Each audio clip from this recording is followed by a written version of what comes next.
I'm Rick Lewis with Phenom Hoop Report. In today's segment of Coach's Corner, I have Coach Elliott Pope from Lexington High School in South Carolina. Welcome, Coach.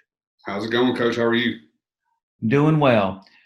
Coach, in 2011, you played and graduated from Hopewell High School, and you were quite the player back then. Give us a scouting report on Elliott Pope, the basketball player. I think it would have been try to get a hand up to a shooter. I was really fortunate for the basketball nuts in North Carolina. The name Rodney Monroe probably sticks out to you. So Rodney kind of taught me how to shoot and taught me how to play the game. I had a lot of confidence. So get a hand up for sure, and probably was going to be make me take a couple of dribbles. I think once I got outside of my 3 or 4 dribble range, I was a little bit out of my comfort zone. I would have done really well at your camps, Coach, because you got that 3 dribble rule in. I was going to say you would really excel at ours with the 3 dribble rule. Yep. So anything outside of that was getting out of my comfort zone. But a set shot, low post, mid post action, I was pretty decent. I was a European big. I think people called me before it was a really popular thing to be that. So, step out, hit a shot. But, for sure, if you maybe put the ball on the ground, good things were not happening all the time. Well, you played for a really excellent high school coach in Eric Davis. He's regarded as one of the top, coaches in North Carolina. And as a player, what lessons did you learn as a player that you can relate to your coaching days now? It's the game of basketball translates beyond the court. Coach Davis was always one that was going to tell you, hey, the ball's going to stop bouncing at some point. Right. What are you prepared to do when that happens?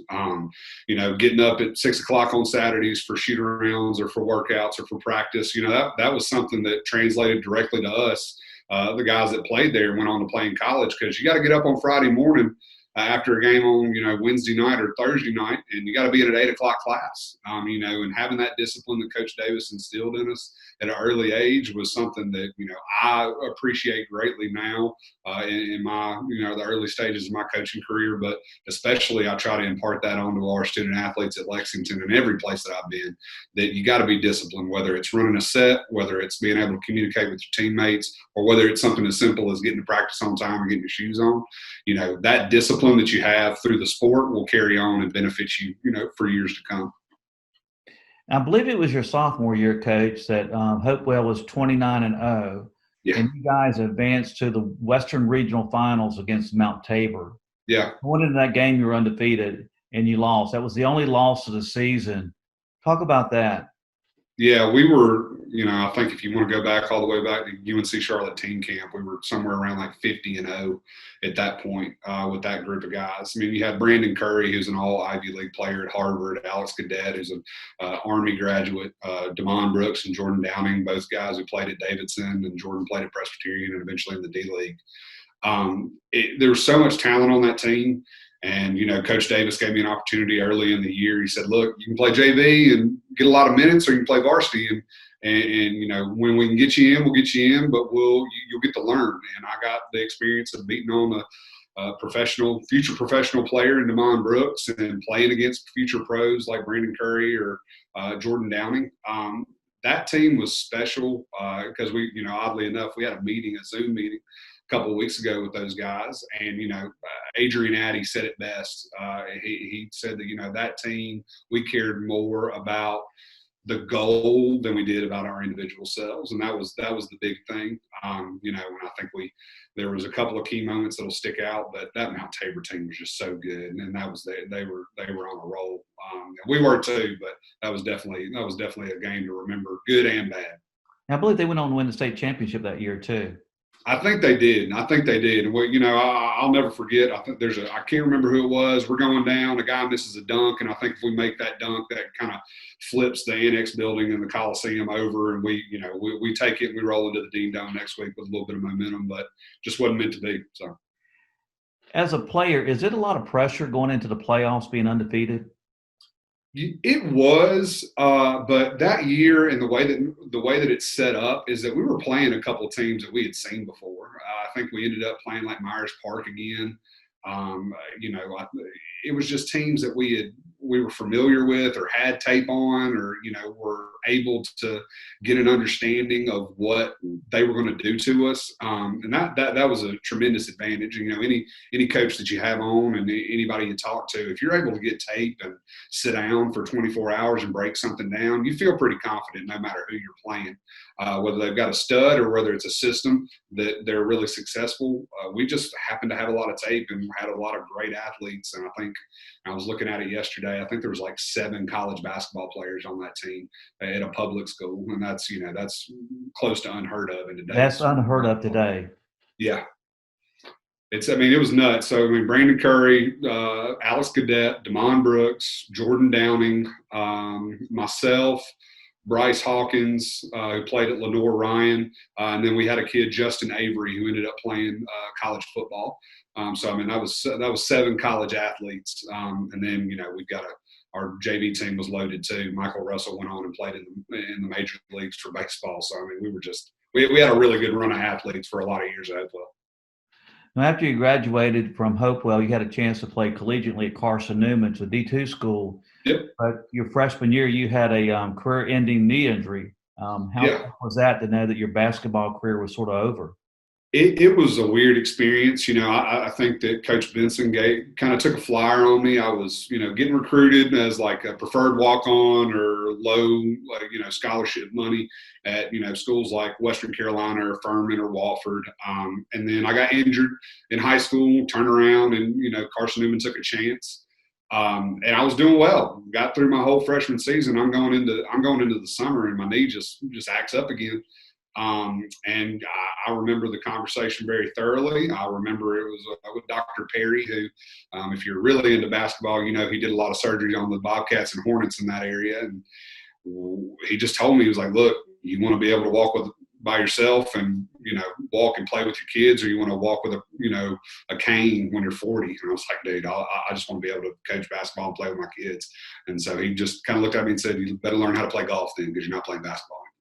So that was tough as a 20-year-old kid. That was hard. That was really hard. At that point in time, did you decide that you wanted to stay in basketball and go into coaching?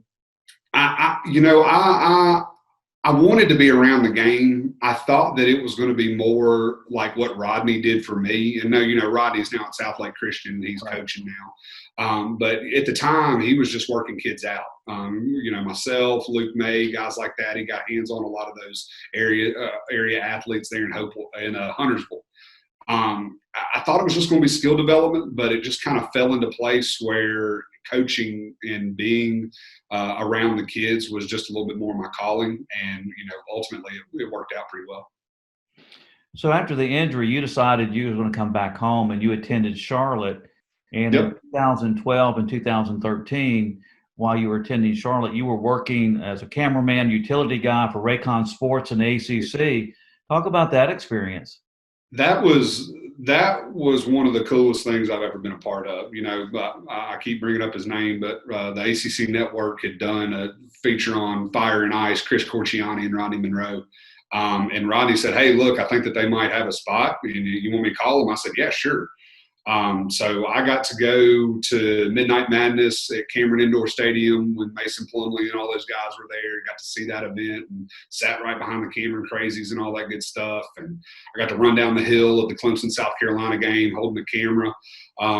You know, I got to be at Virginia Tech versus Florida State, you know, on the field and in the thick of things with those guys. And, you know, that was one of the most eye-opening experiences for me, that, you know, whether it's basketball or whether it was football, whatever it might have been, the work that those athletes put in and the quality of the facilities at that level, that is a next level that guys really don't understand how hard you got to work just to be, you know, a person who receives a scholarship offer, much less actually on the field or on the court at that level of play. I think the interesting thing, in 2013, you're a student at Charlotte. 2 years out of high school. You know, you had the year at Carson Newman, injured your knee. You come back home, you're working part-time with Raycom and ACC Network. But in 2013, you're still young, but you have an opportunity. You're now the head JV coach at Concord and also the assistant to the varsity team. George Walker, I don't know what he was doing when he hired me. I was 19 years old. I had, I had helped out with Hopewell, just kind of been around and done some camera breakdown stuff for him and some film review, but hadn't really done a lot of on-hand coaching. And I interviewed with George Walker at Concord. He was replacing Scott Brewer at the time. And it just worked out. Coach Walker gave me an opportunity, and I had guys like Connor Birchfield, who's, William and Mary graduate, Tyshawn Alexander, in his freshman season at Concord was on that team. So just extremely blessed and thankful that Coach Walker gave me that opportunity, because it eventually led to some other things and doors opening up later on in my career. Well, how tough was it, Coach? You're a student at Charlotte. You're working as a head coach at the JV level. You're also the assistant coach to the varsity.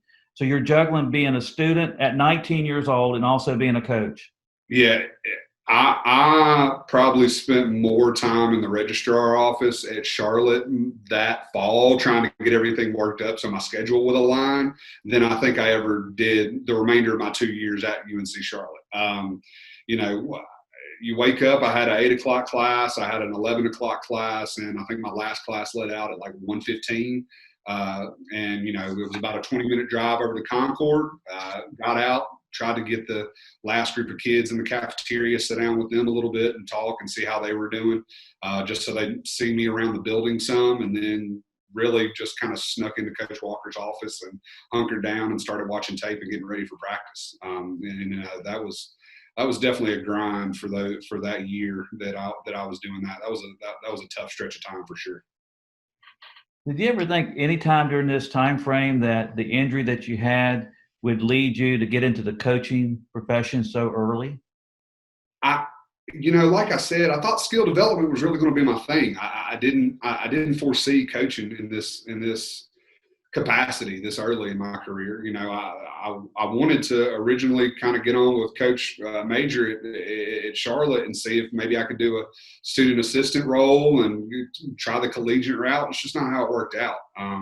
But I've definitely looked back on it. I spent my 21st birthday in a hotel in Jacksonville at the East Coast Invitational, helping coach, a high school team. And, I've spent, my wife will probably tell the story better than I do, but I was almost late to our wedding rehearsal because I coached at, a summer camp. And then I drove from Lexington, North Carolina down to Charleston where we got married, and I was almost late.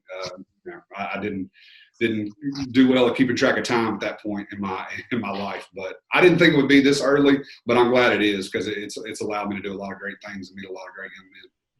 Well, moving on, you're at the age of 21, 22 in 2015, you become the AD and basketball coach at Mountain Lake Academy. Yeah. I mean, here you are, just, again, you're young, and AD and also head basketball coach. That was a great experience. Chrissy Lyles was the principal of Mountain Lake Academy, and she had known me for quite some time, known my mother, known my family. And she was like, "Hey, look, do you want to take this on? It's a lot to ask." And I was willing to do it. That experience was incredibly valuable for me because it allowed me to stretch my comfort zone a little bit. I had to organize football tryouts, and I had to organize soccer and softball and track and field. It wasn't just dealing with the basketball anymore. And it really kind of taught me, I think my first year I had to coach boys soccer. It taught me how to communicate with athletes, not just the basketball player. And I think that's extremely important, especially at a building like Lexington or at the high school level. You're not just going to have your basketball kids around you all the time. You got to be able to communicate with everybody and do it effectively. Well, in 2017, now you're 24 years old. You get the coaching gig at West Stanley, and you have some pretty good success there as well. Yeah, West Davidson was a great place for me. You're fine. There's so many West up in that part of the world. Dale Barnes and Billy Hunt, like you said, I was a 24-year-old kid. I walked into their office and sat down, interviewed. I get a call back about 3 days later, and, they offered me the position. And it was a situation where there hadn't been a whole lot of basketball success. Coach Stokes was there before I was and had a couple of good teams, but we were able to change the program a little bit and get them moving in the right direction, and ultimately put some wins together and break a couple records that I know our kids were real proud of at the time. Well, you were telling me that at West Davidson, you had the most conference wins in school history. You were Yep. named Coach of the Year, and Yep. the team averaged 72 points a game. Yep. And you were the first Coach of the Year at West Davidson in like 26 years. Now, again, you're like 24 years old. You don't have a lot of experience. So what do you contribute to your early success? We really just try to get kids to play hard, and not to brag too much on Dean Smith, but play hard, play smart, play together. And that's something that was from Coach Smith all the way down to Coach Davis, and eventually wound up in my playbook as well. Play fast, have confidence in the shots that you're shooting. That's something more that Rodney kind of pushed on me was, if you're going to shoot a shot in a game, that's fine. I don't mind you shooting a shot in a game, but shoot that shot in practice at game speed and make it consistently. And that's what we ask all of our guys to do, whether it's here at Lexington, whether it's at West Davidson. It's something that we really want to impart, guys. I'm not going to tell you to stop shooting the basketball if that is a shot that you have shot in practice at game speed and make it consistently. So with that kind of mind frame, and we were able to break some records and do some good things at West, and ultimately it wound up to us being in a situation where we could have been in a playoff team for the first time in a while at West Davidson. Didn't work out, but those kids had a lot of success and brought pride to a program that had been kind of in the middle ground for a while, and they kind of bumped it up to that next tier. I'm sure you got to be a hot commodity, a young coach. You go to West Davidson, you have 2 successful years after a inheriting program that hasn't had much success at all. So I'm sure your name was being brought up in the coaching circles as far as being available. Then in 2019, you have an opportunity to take the coaching job where you are today at Lexington High School in South Carolina. What was the thought process of leaving West Davidson, going to Lexington, South Carolina? Because most people, when they think of Lexington, South Carolina, or South Carolina, they think it's a football state, and versus basketball. Well, I mean, if my timeline's pretty close here, it's pretty fresh in my memory. I think I interviewed with Principal Wall and Director Woolbright early April and late March, maybe. My wife is 8 months pregnant at the time, and we're just trying to make a decision that we thought was going to be best for us. It really worked out in a strange way, because this is, when you look at it on a map, it's the geographic center between my parents in Huntersville and my wife's family in Charleston. It was just kind of a picture-perfect situation for us. We felt immediately comfortable down here throughout the interview process, and after ultimately moving down. And it's just one of those things you can't really explain, but it just fell into place the way it was supposed to. It's a great community to raise a kid in. It's a great schools for my wife to work at as well. So it just kind of all fell into place. It's just one of those things that you can't really explain. Coming into a situation like at Lexington High School, you were replacing someone who'd been there a long time, and with Bailey here. So what were the biggest challenges you faced coming into a school such as Lexington, and really replacing someone that was well known throughout the community and throughout the state? Well, I mean, it's a humbling experience. It really is, when you get a coach like Coach Harris, who's been here for 32 years, has won, over 600 games, has had 2 state championships to his name, countless number of region titles, collegiate players in every different era of his coaching experience. The second person to shake my hand when I walked in the door, Coach Woolbright met me at the door, but the first person that was in his office was Coach Harris. Smile on his face, cell phone number in hand, call me if you ever need anything, if you ever have any questions. I'm fortunate in that sense, because Coach Harris is still around. A lot of guys at their stage in their careers that Coach Harris is at, they retire, they go down to the beach, or move to the Edstone River, and they're done with high school athletics. Coach Harris is still around. Coach Harris is still the cross country coach at Lexington High School, and he's always there asking questions, just trying to not overbearing, but just trying to help in any way he can. It'd be it'd be just silly of me, to be honest, not to use a resource like that. So it's been incredibly valuable for me just to kind of get to know the kind of kid that goes to Lexington and the kind of community that we're in. But ultimately, he's been a resource that I've been able to kind of tap into and derive some knowledge from in my early stage of my coaching career. Yeah, I was going to ask you, how often do you have the opportunity to pick his brain as far as game planning, strategy, sets, or anything of that nature? I would probably say it's at least once a week that cross country practice is finishing up, or he's got to grab something out of the office, and I happen to be in there. And we did it a bunch of times this past year, but a 5-minute question turns into a 2-hour conversation about different philosophies and different ways of implementing things. I think if we're being honest with each other, and me and he were both sitting here, he would say he's a little bit more constructive in the offensive game, and I'm a little bit more free flowing. I think that he would probably be a little bit more adaptive defensively, and I'm a little bit more rigid about what I want our athletes to do. And that's neither here nor there. It's both great things for you to learn from, and it's like I said, a valuable resource for me. But to answer your question, probably about once a week we end up in some 2 or 3 hour conversation that leads to text messages or a phone call about something to do with the program. So that has to be sort of refreshing and reassuring that you have someone that you can always go to. Absolutely. It was a little weird this year.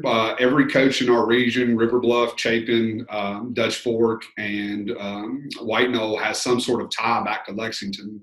3 of the coaches in our region played for Coach Harris, and Coach Snellgrove, who recently just passed away, he coached with Coach Harris, I believe it was in the 90s. So Lexington was not a brand new run pop-up program. It's been here. It's been around for a while. It's been successful for a while. And having that resource for him to be here and being able to tap into that when I could was, just ease the transition in a lot of different ways. Well, at Lexington, the one thing that's impressive is the school is a beautiful school, but Absolutely. the facilities, both baseball, football, basketball, the facilities are all first class. And the one thing that I have to say about the state of South Carolina is they're putting some money behind the school systems and also the athletic programs. And you've been in North Carolina, and the difference between the school systems now that are being built in South Carolina, North Carolina, it's night and day. It really is. And, the North Carolina does a lot of things differently, because it works for them. But South Carolina, and especially Lexington District 1, and, our district officials and our ADs and principals have put money into the student athletes and into the students at the schools. We have Apple TVs in all of our classrooms for our students to access and share information virtually. We have, like you mentioned, top-notch facilities, whether it's, the basketball court, whether it's the football field, whether it's the locker rooms or anything like that. We are taken care of. And, you don't have to look much further than Lexington District 1 to see that the quality of the facilities. River Bluff and Lexington are 2 of the nicer gyms in the state. But, if you want to take a trip up the road to go to Dorman, that's a small college campus and a small college gym, at a high school. And it's incredible the way that you see with such a geographical, small amount of space. You're talking from South Meck or Weddington High School to, Fort Mill. It's night and day when you go across the state border and see the difference. I'm just extremely blessed to be at a facility and in a district like Lexington 1 that just takes care of people and gives them everything they need to be successful. Well, I think it's also too, we said earlier that, South Carolina was known as the football state, North Carolina was the hoop state, but that's quickly changing because South Carolina has a lot of talent. They do. Like I said, you look at, players that are coming out of the state now, PJ Hall, Cameron Scott, who's here at Lexington. You're looking at a lot of different guys who maybe traditionally would have been thought of as, football players who just happen to play basketball. And it's there's a paradigm shift here that's happening. And I see it every day, where we encourage our athletes at Lexington to do both. But there's some guys who are on the basketball court who could help our football team, but they've decided to play basketball now. for whatever reason it might be, we always encourage athletes to play whatever they can to be successful here. But it really is a shift that's happening from kids all over the state. You got the Phillips kid at Blythewood who's blowing up, Robert McCray at AC Flora who's, getting a lot of attention right now. And obviously we've got, Cam here at Lexington who's going to, trending towards being a national recruit once his freshman season's over. Well, having Zion Williams and John Morant doesn't hurt coming from the state of South Carolina. No, not at all. In the NBA. Now, you mentioned Cameron Scott. He's a promising freshman, already trending nationally as one of the top level, recruits out there. Now, he played on the varsity as an eighth grader last year. Yeah, he did. Early on in my conversations with people, it was, hey, there's a kid at the middle school that you need to petition to get him up to play varsity. And we did, and it worked out. Cam, came in as an eighth grader, started the season 13 years old, and is playing high school basketball, ends up averaging somewhere around 15 and a half and 5 or 6 rebounds, a couple of assists and a steal. I've been around some good athletes, Rayshawn Black, Trey Turner, Connor Birchfield, those big-time Division I guys as a coach. And as a player, I saw, Brandon Curry or JT Terrell or all the different people that were in that IMAC league from 2008 until 2011. And Cam has those intangibles. And it's going to be really exciting for the kind of kid that he is and the kind of family he comes from to see where he goes.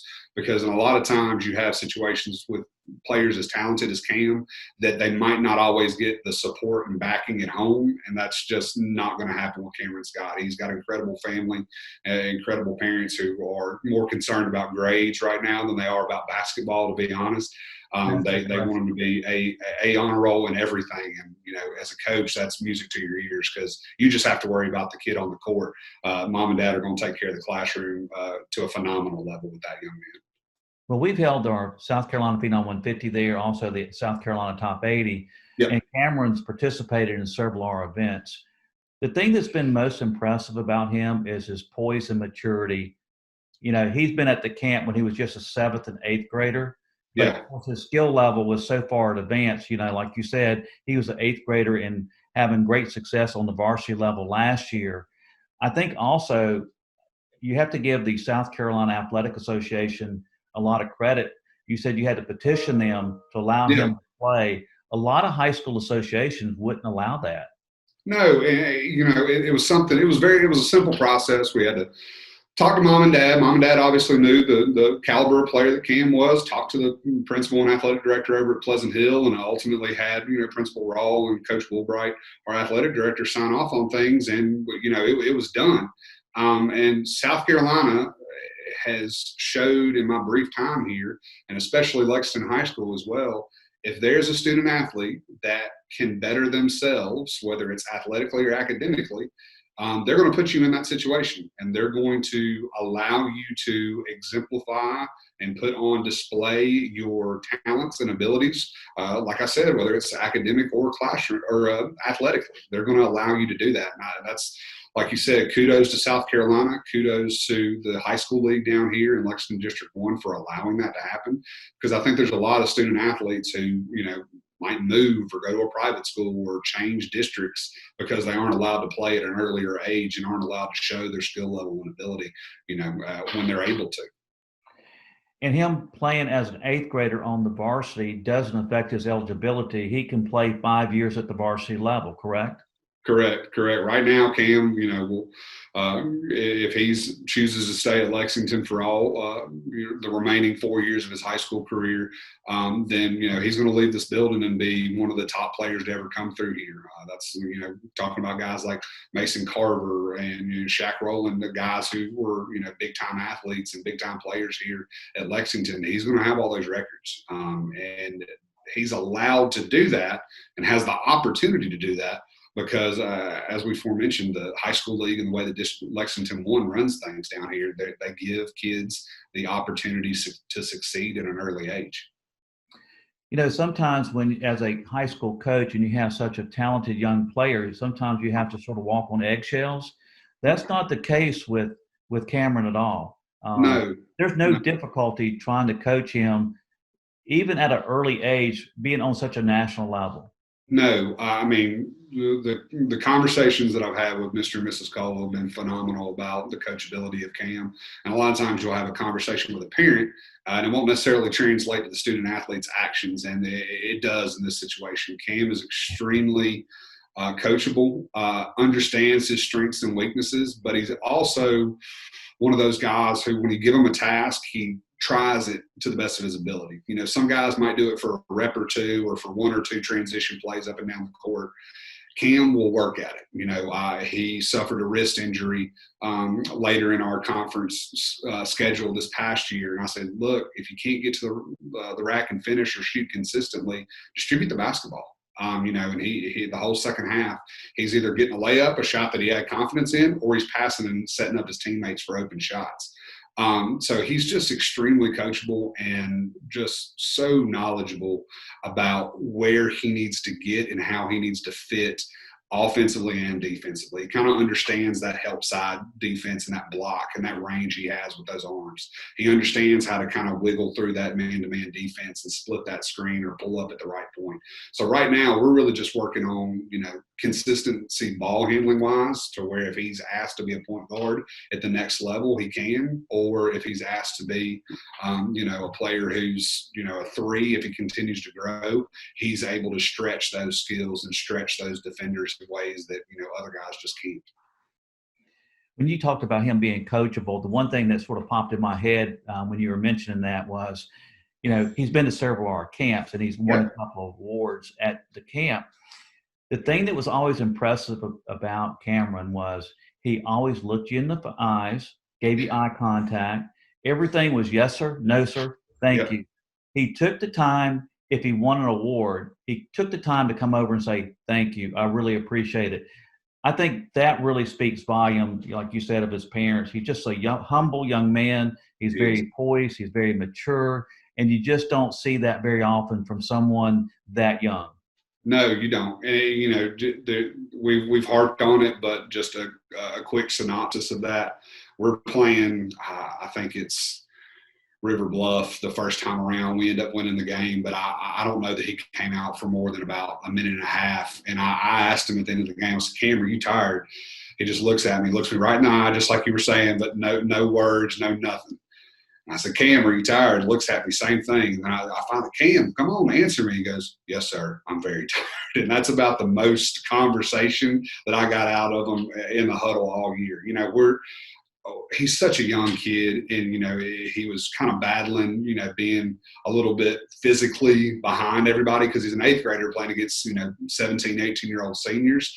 And once he got over that physical hurdle, and once he understood that there's ways that he can influence himself to be the victor in those situations and not get bodied up as much, he, you know, the big thing with him now is just going to be continued leadership, continued communication. And, you know, I'd love just to hear him talk on the court a little bit more.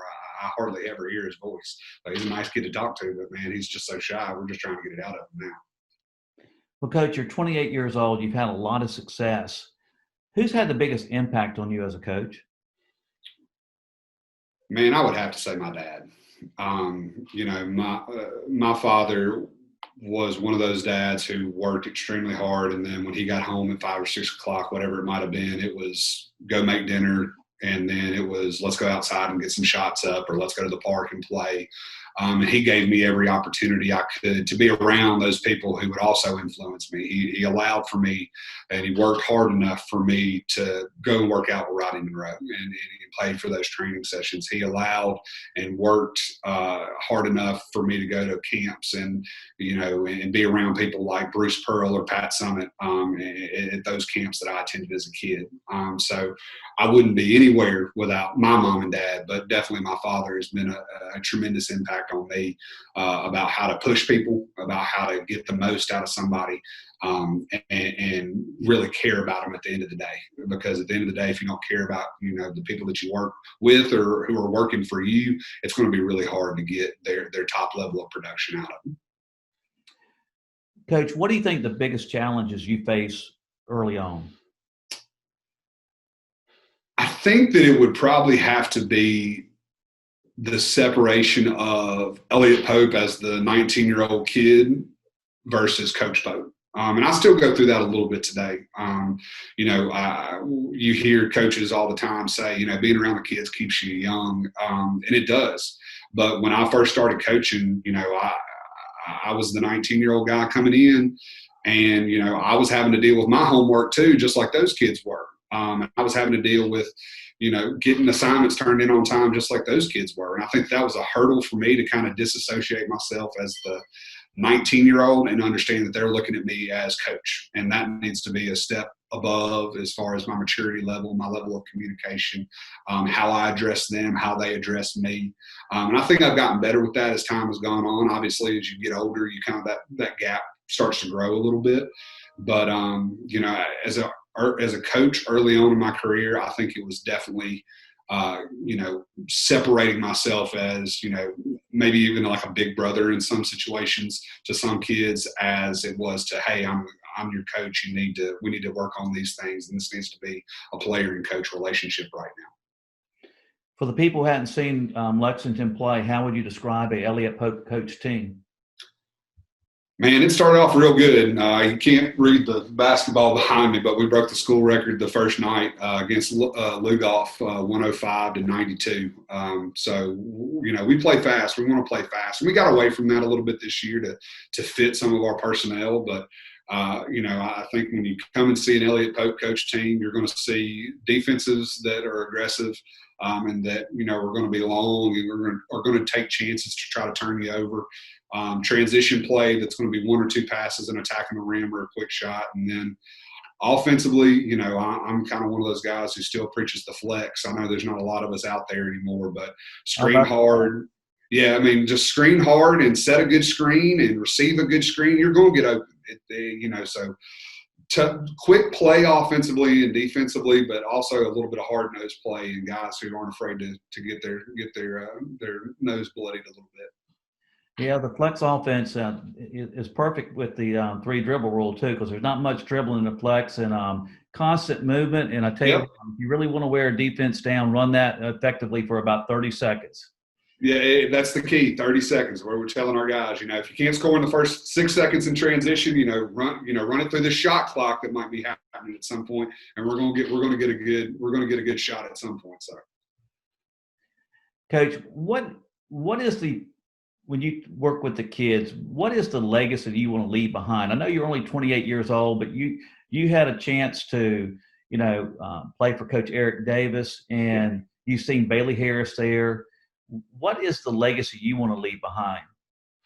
Family. It's a family deal.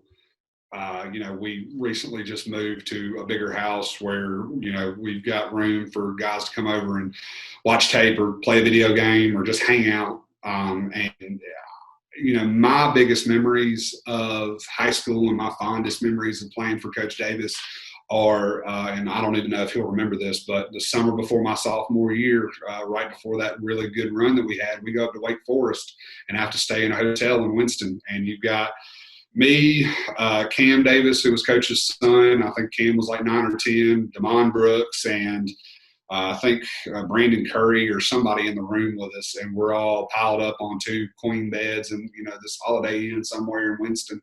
And that's what I remember about high school. That it's not so much the playing against great coaches and great teams. You remember the games against North Meck and Dwayne Lewis, but you might not remember the score. You remember being around the people and being around the guys, and those are still people that I call and text and talk to till this day. So when I'm done and I'm gone and it's time for someone else to step in here, I want them to continue the legacy of family, and that this is more than just a game. And if you can understand that, then you're going to have success on the court. Yeah, I was going to say, as a high school coach, it's more than just coaching basketball, because you're going to make a big time impact on all the young men that you coach. And I've said this many times talking to other coaches, and I'm 63 years old. Yeah. I can remember my high school coach. They had some of the biggest impacts on my life. Absolutely. And it carries over today. I know who they are. I can remember it like it was yesterday. Yeah, I mean, you know, I still use some of the same stories that Coach Davis or Rodney Monroe told me. You know, the one that I always kind of go back to, especially early on in the preseason, is, you know, you got a reserve tank, right? In your car, your gas tank might be all the way down to E, but you got a couple of extra miles in there that you can get to the gas station or your final goal. And I remember being in, you know, a gym with Rodney shooting, and I'm just bent over, dog tired. He was like, Elliott, you've got that reserve tank. Tap into it. Get to that extra step. Get to that next level. I mean, that's something we impart onto our guys. And, you know, Coach Davis and the Hopewell aficionados out there will remember this, but play hard, play smart, play together. And I know that's a Dean Smith adage, but that was something that Coach Davis always pushed on us was, you know, if you do those three things, you're going to be really successful in this game. You're going to be really successful in life. Yeah, I think, you know, I've watched you, you know, over the years, and, you know, I look back at, like the old saying is, things happen for a reason. Yeah. You know, when you're back in college and you have that knee injury and it puts you back into Charlotte, but, you know, you get back to Charlotte and, you know, as a student at Charlotte, you're getting involved in high school coaching, and Yep. here you are at 28 years old, and it seems like you've been coaching for, 12 years. That's pretty remarkable. Things happen for a reason is the best way to put it. And there's a plan for everything, and there's a reason that things happen. And I'm a firm believer in that. And you've got to embrace that, because there's a lot of things in life that aren't decided for you. It just wasn't my path to go and play college ball and go and be, go to Europe or do whatever and be, those were my aspirations as an 18-year-old kid. When I pulled up to Jefferson City and got out and unpacked my dorm, I was going to be there for 4 years, and I was going to go play somewhere and, utilize that experience as a springboard to get into coaching. It just didn't happen that way. But I definitely wouldn't have traded it for the world, because it's led to my wife, it's led to my son, it's led to my, the family that I have here at Lexington High School. It's led to being able to work with people like yourself and work with kids like Cameron Scott or Rayshawn Black or, any of those players that I've been around. It has happened for a reason, and I'm thankful that I've been able to be a part of it, to be honest. Well, Coach, we want to say thank you from Phenom Hoops for coming on Coach's Corner today and sharing your story and your journey. And we look forward to covering your team this coming season. And thank you again. Awesome. I appreciate it, Coach Lewis. God bless. And we hopefully get to see you guys during the season this year. All right. Thank you. Thanks, sir.